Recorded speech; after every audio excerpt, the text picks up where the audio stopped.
हो। कभी कभी रानी के कमरे से किसी के रोने की आवाज सुनाई देती, लेकिन जब वे अंदर जाते तो रानी अकेली होती।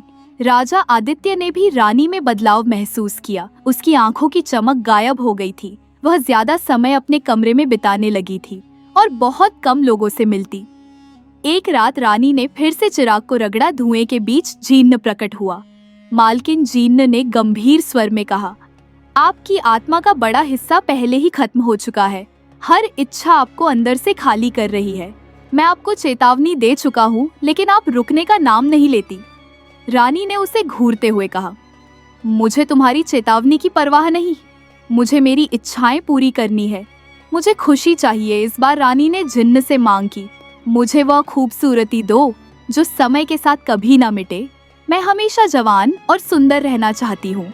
जिन्न ने एक गहरी सांस ली और कहा, तुम्हारी ख्वाहिश पूरी होगी, लेकिन इसकी कीमत बहुत भारी होगी। जिन्न ने अपनी शक्तियों का इस्तेमाल किया। रानी की सुंदरता और बढ़ गई। वह अब और भी आकर्षक लगने लगी, लेकिन इस ख्वाहिश ने उसकी आत्मा का एक बड़ा हिस्सा छीन लिया। रानी को भी अपने अंदर एक बदलाव महसूस होने लगा। उसे लगता जैसे उसकी इच्छाओं के बावजूद वह अंदर से खाली होती जा रही है।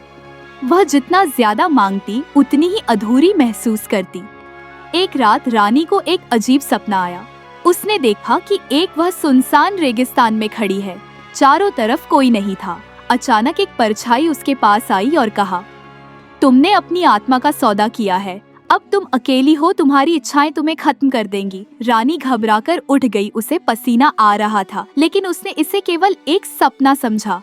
कुछ समय बाद रानी को यह महसूस होने लगा कि उसकी खूबसूरती और विलासिता भी उसे खुशी नहीं दे पा रही। उसे डर था कि समय के साथ उसकी खूबसूरती मिट जाएगी और वह अकेली रह जाएगी। उसने जिन्न को फिर से बुलाया। मुझे अमृतत्व चाहिए, उसने कहा। मैं हमेशा के लिए जवान और अमर रहना चाहती हूँ।